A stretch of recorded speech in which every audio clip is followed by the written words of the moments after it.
Hi friends, welcome to my channel sea garden. నేను మీ మంజుల. ఈరోజు మీ ముందుకు స్ట్రాబెర్రీ మొక్కను ఇదివరకు నేను చూపించాను కదండి. ఆ మొక్క ఇప్పుడు ఫ్రూట్ వచ్చిందండి. మీకు చూపించడానికి ముందుకు వచ్చాను. ఇదిగో చూడండి, ఇదిగో ఫ్రూట్ అండి. ఇదిగోండి,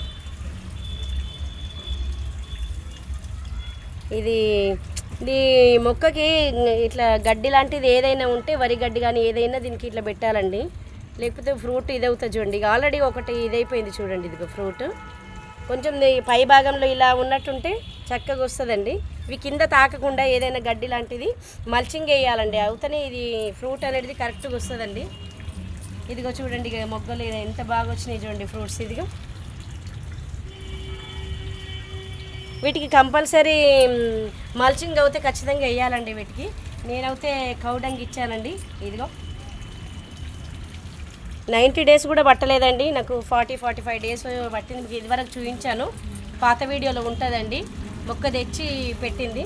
ఇప్పుడు ఫ్రూట్స్ అయితే గుత్తులుగా వస్తున్నాయండి. ఇదిగో ఇవి ఎంత గుత్తులుగా, ఇక ఇందులో నుండి ఒకదానికి ఇదిగో చూడండి. ఇదిగో ఇటు చూడండి, ఇదిగో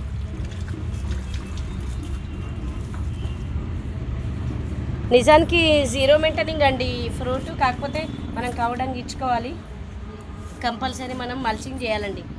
ఫ్రూట్స్ వచ్చాక వీటికి ఫ్లవర్స్ వస్తుంటాయి కదండి, ఫ్లవర్స్ వచ్చే ముందు ఈ మల్చింగ్ చేసి పెట్టాలండి. ఫ్లవర్స్ వచ్చే ముందు ఇదిగో చక్కగా ఈ ఫ్లవర్స్ వస్తే ఇవి మల్చింగ్ పైన ఇట్లా ఆగితే ఈ ఫ్రూట్ అనేది ఇట్లా ఆగితే ఇట్లా చక్కగా వస్తుందండి.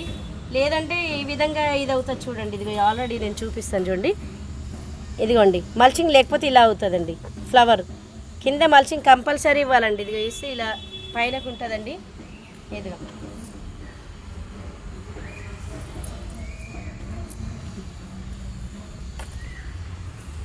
ఓకే ఫ్రెండ్, ఈ వీడియో మీకు నచ్చుతుందని మీ ముందుకు తెచ్చానండి.